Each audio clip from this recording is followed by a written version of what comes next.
Hi friends, ഇന്ന് നമ്മളൊരു മാങ്ങാച്ചാർ ഉണ്ടാക്കാൻ പോവുകയാണ്. അതിനായി കുറച്ച് മാങ്ങ എടുത്ത് അരിഞ്ഞ് വെച്ചിട്ടുണ്ട്.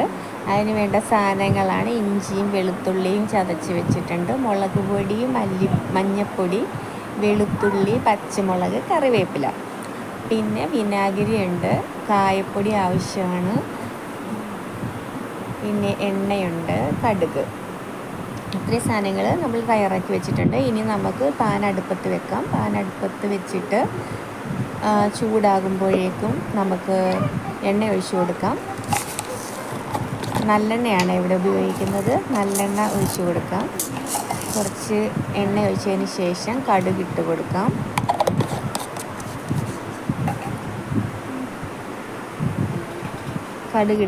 കടുകിട്ട് ശരിക്കും അത് പൊട്ടിയതിന് ശേഷം നമ്മൾ ഇഞ്ചി വെളുത്തുള്ളി ചതച്ച് വെച്ചിരിക്കുന്നത് ഇട്ട് കൊടുക്കാം.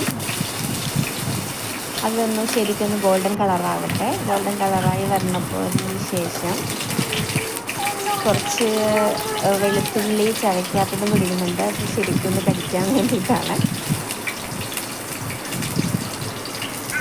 അതിന് ശേഷം കുറച്ച് പച്ചമുളക് അരിഞ്ഞ് വെച്ചത് ഇട്ട് കൊടുക്കാം. ഇതെല്ലാം ചെയ്യുമ്പോൾ നമ്മൾ തീ വളരെ ചെറിയ ഫ്ലെയിമിലായിരിക്കണം. അതിന് ശേഷം ഒന്ന് വഴറ്റി കൊടുക്കാം.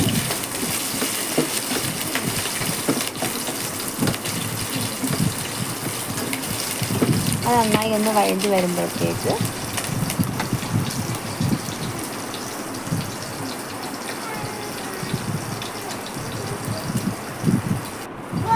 നമുക്ക് എടുത്തു വെച്ച പൊടികളൊക്കെ ഒന്ന് ഇട്ട് കൊടുക്കാം. മുളക് പൊടിയും മഞ്ഞൾപ്പൊടിയും അത് നന്നായിട്ടൊന്ന് റോസ്റ്റ് ചെയ്തെടുക്കാം. ആ പച്ചമണമൊക്കെ ഒന്ന് പോകുന്നിടം വരെ മാത്രം ഒന്ന് വഴറ്റിയാൽ മതിയാവും.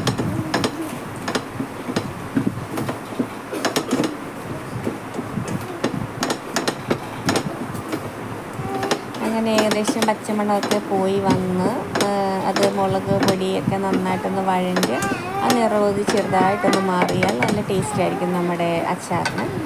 അതിനുശേഷം നമ്മൾ ഇതിലേക്ക് കുറച്ച് വിനാഗിരി ഒഴിച്ച് കൊടുക്കുകയാണ്. പുളിക്ക് വേണ്ടിയിട്ട് ജസ്റ്റ് ഒന്ന് ചൂടായിക്കോട്ടെ. അങ്ങനെ അതിലേക്ക് ഇനി നമ്മൾ എടുത്തു വെച്ച മാങ്ങ അരിഞ്ഞത് നമ്മൾ ഉപ്പിയൊക്കെ ഇട്ട് നന്നായിട്ട് പുരട്ടി വെച്ചിരുന്ന മാങ്ങയാണ്. അതെടുത്ത് നമ്മൾ അതിൻ്റെ അകത്തോട്ട് തട്ടിക്കൊടുക്കുകയാണ്.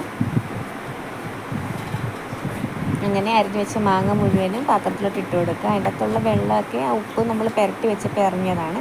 അപ്പോൾ അത് തന്നെ ഇടുവാണെങ്കിൽ നല്ല ടേസ്റ്റ് ആയിരിക്കും. അങ്ങനെ ഫൈനലി എന്നിട്ട് നന്നായിട്ട് ഇളക്കി കൊടുത്തു കഴിഞ്ഞിട്ട് ഫൈനലി നമ്മുടെ മാങ്ങാച്ചാറായിട്ടുണ്ട്. ഇനി കുറച്ച് കറിവേപ്പിലയും കൂടി ഇട്ടേക്കാം. അങ്ങനെ